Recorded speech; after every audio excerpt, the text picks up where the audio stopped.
ఆయన శాసనానికి అవి వశవర్తులవుతాయి. అవి వశవర్తులై ఆయన చెప్పిన మాట వింటాయి. నేను ఒకప్పుడు నా జీవితంలో ప్రత్యక్షంగా చూశా.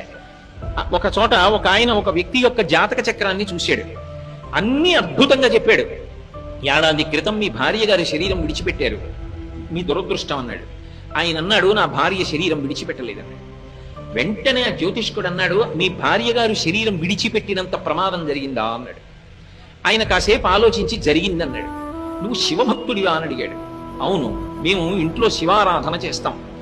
శివారాధన చేయడం అలవాటుగా చాలా తరాల నుంచి మీ ఇంట్లో ఉన్న కారణం చేత యథార్థములకు శరీర పతనమైపోవలసిన నీ భార్య శరీరము పడలేదు, అంతవరకు తీసుకెళ్లి వదిలిపెట్టించేశాడు ఈశ్వరుడు. శివభక్తుడవు కనుక ఆయన అనుగ్రహము చేత గ్రహములు శాసింపబడ్డాయి, నీ భార్య బ్రతికిందన్నాడు. నేను అక్కడే ఉన్నాను. నిజంగా నేను ఆశ్చర్యపోయాను. ఎందుకంటే అతని జీవితంలో ఆ సమయంలో జరిగినదే అతని భార్య వెళ్ళిపోవలసిన స్థితే నాకు తెలుసు. కానీ ఆమె బ్రతికింది. ఆమె బ్రతకడం వెనకాతల ఏ మర్మం ఉన్నదో వచ్చిన జ్యోతిష్కుడు చెప్పాడు. అంటే శివ శాసనము అంత గొప్పది.